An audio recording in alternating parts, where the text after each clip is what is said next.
यह एक साधु और एक कुंवारी लड़की की कहानी है। जो एक खौफनाक जंगल की दास्तान है जहां एक बूढ़ा साधु अपनी कुटिया में रहता था। इस कहानी की शुरुआत एक रात हुई जब शदीद तूफानी बारिश हो रही थी।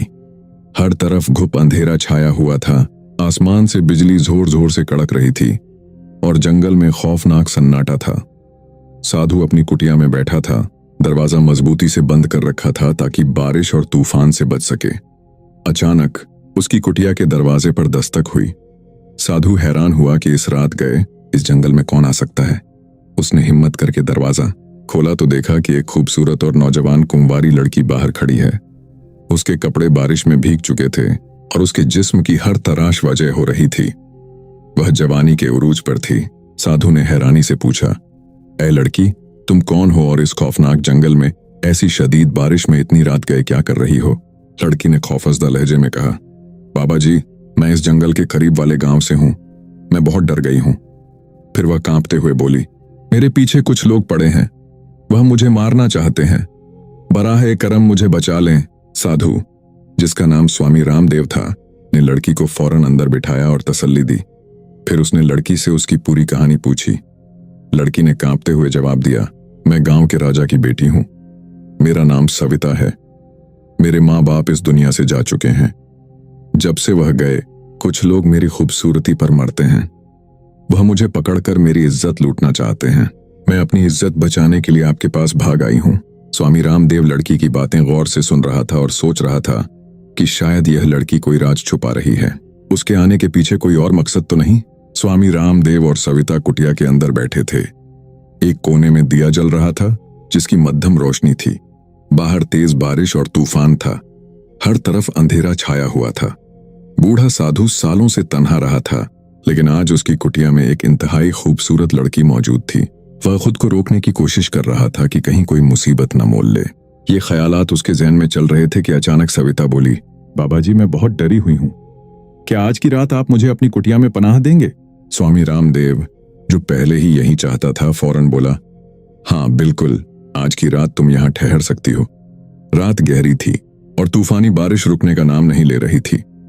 सविता छटाई पर लेटकर सोने की कोशिश कर रही थी, लेकिन स्वामी रामदेव को नींद नहीं आ रही थी। उसका दिल बेचैन था।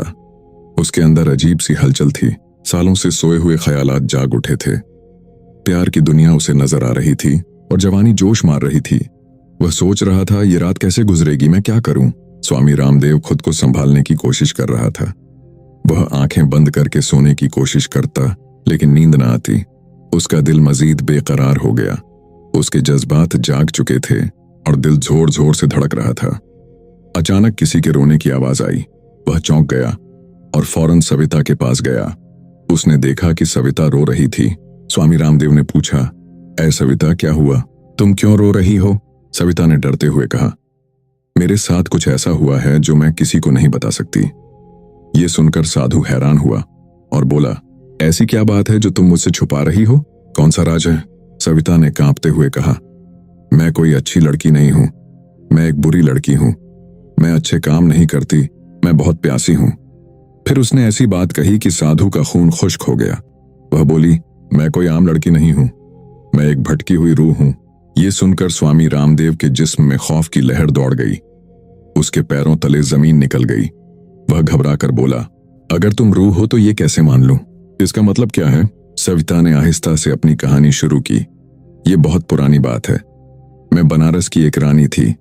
एक शख्स जिसका नाम रघु था मुझसे शादी करना चाहता था, लेकिन मैं उसे पसंद नहीं करती थी। उसने मुझे हासिल करने के लिए काला जादू किया।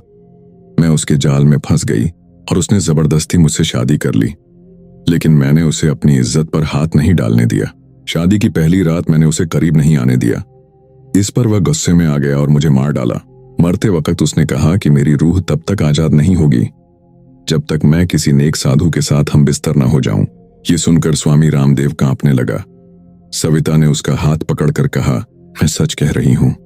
अगर तुम आज रात मेरे साथ न सोए तो मैं हमेशा इस जंगल में भटकती रहूंगी और मेरी रूह को कभी सुकून नहीं मिलेगा। साधु का दिल जोर जोर से धड़कने लगा। सविता अपने नरम हाथों से उसे छू रही थी, लेकिन वह परेशानी में था। इतने में बाहर से एक भयानक आवाज आई। स्वामी रामदेव फौरन उठा और कुटिया के बाहर आया। उसने पलटकर कुटिया के अंदर देखा, लेकिन सविता खामोश खड़ी थी। अचानक एक साये ने करीब आकर गरजदार आवाज में कहा, मैं वही हूं जिसने इस लड़की को तुम्हारे पास भेजा। ये वही साया था जिसने काला जादू करके सविता को कैद किया था। साया हंसने लगा और बोला, स्वामी रामदेव, तुम मेरे जाल में फंस चुके हो, अब तुम भटक चुके हो। स्वामी रामदेव ने कहा, तुम्हारा काला जादू मुझ पर नहीं चलेगा। तुमने सोचा कि मैं एक खूबसूरत लड़की देखकर भटक जाऊंगा, लेकिन नहीं। ये सुनकर सविता ने नजरें झुका लीं, जैसे वह शर्मिंदा हो रही हो।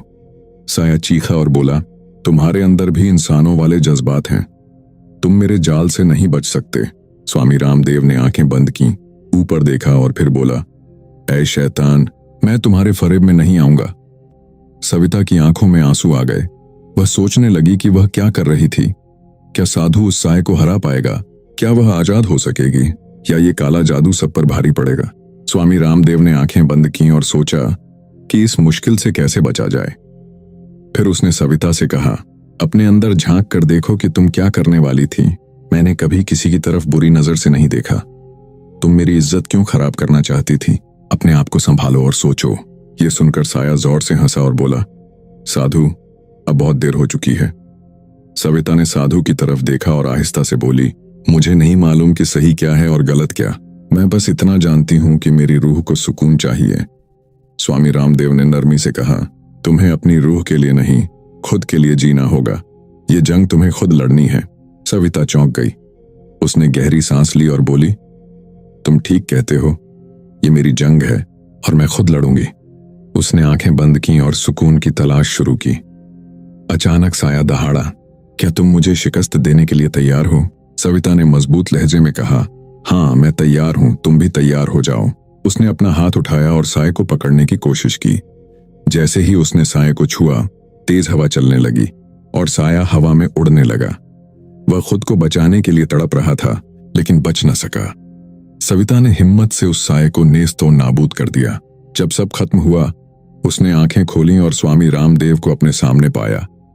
उसकी आंखों में शर्मिंदगी थी और उसे अपनी गलती का एहसास हो गया था। वह साधु के कदमों में गिर पड़ी और बोली, मुझसे बड़ी गलती होने वाली थी, आपने मुझे बचा लिया। मैं दिल से आपकी शुक्रगुजार हूं। स्वामी रामदेव मुस्कुराया और बोला, कोई बात नहीं, अब तुम यहां से जा सकती हो। सविता ने सर झुकाया, आंखों में आंसू लिए और खामोशी से जंगल से निकल गई। उसकी रूह हमेशा के लिए आजाद हो गई।